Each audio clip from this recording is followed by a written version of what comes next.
Hello, friend, and happy Monday. Today, I want to talk about something not entirely organizing related, and it's this: the power of staying positive. I get asked very often how I stay so positive. And the truth is, I make a deliberate choice to be happy, and I've made it a habit. And the more I do it, the easier it gets. We all know that looking on the bright side of a situation will make us feel better. But how do we actually do that? Well, today I want to talk about 3 strategies that I use on a daily basis to feel good. Yes, there are others that I use. It's not just these 3, but today I want to share 3 of them. I want to preface this conversation by saying that I am not a mental health professional, and if you are struggling with mental illness, you should seek help. I have struggled with both anxiety and depression, and there is no shame whatsoever in getting help from a professional.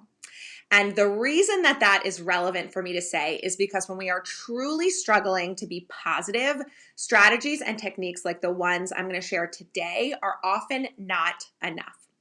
But I did want to share the tools that I leverage in hopes that it may help some of you today, because there really is incredible power in being positive. It can change not only our lives, but also the lives of everyone around us. So let's jump in.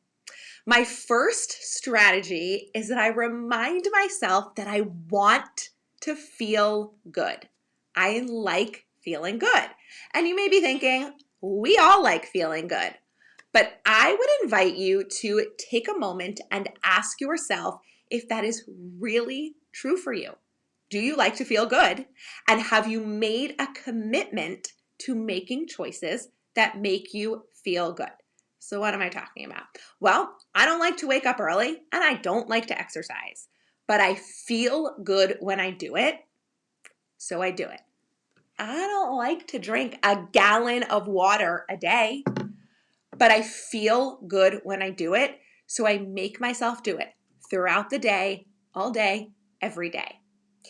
This is powerful because in the moments where I start to feel negative and go down a spiral, I do it too, we all do it. If I remind myself how I want to feel, I can often snap myself out of that spiral and remember to lean into the habits that make me feel good.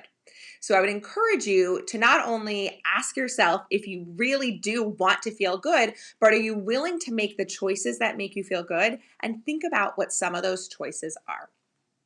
The second strategy that I use is to remember that often what is making me feel negative are my thoughts and worries about a situation.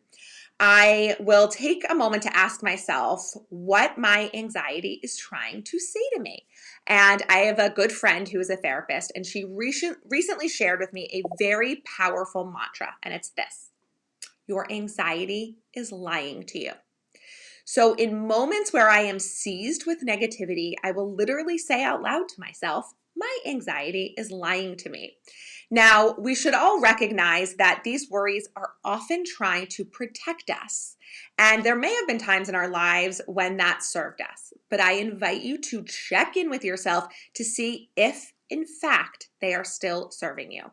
If they aren't, know this: you have the power to choose different thoughts and different reactions. The final strategy that I want to share with you today is purging, but not in the way you might be thinking. Yes, purging our stuff can make us so much happier because life really is easier to manage when you have only what you need. And there is something so soothing, really magical, about living in a home with no visual clutter, and there are so many less annoyances in your day. So there is power in that. But here's why purging is so important. Often when we are feeling negative, it is because we think that something is missing. So we try to fill up the void with shopping or eating or drinking or making plans, filling our life in with things. When in reality, what we need to do is not bring something else into our life, but instead purge the things that aren't working for us. Are there toxic relationships you need to exit? Are there plans or even phone calls that you need to say no to? Is there negative self-talk that you need to purge?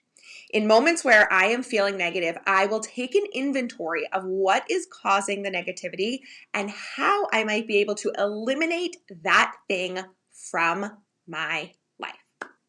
So there you have it, friend. In 5 minutes, my 3 techniques for staying positive when we feel ourselves sliding into that negative headspace. And if all else fails, just put on some good music and dance it out. But remember that being positive is a choice at our disposal most of the time. I have decided to choose it as often as I can, and I hope that you will do the same. I'm sending you so much love and positivity today, and I always love hearing from you. So tell me in the comments below what resonated most with you, and I hope that you have a wonderful day.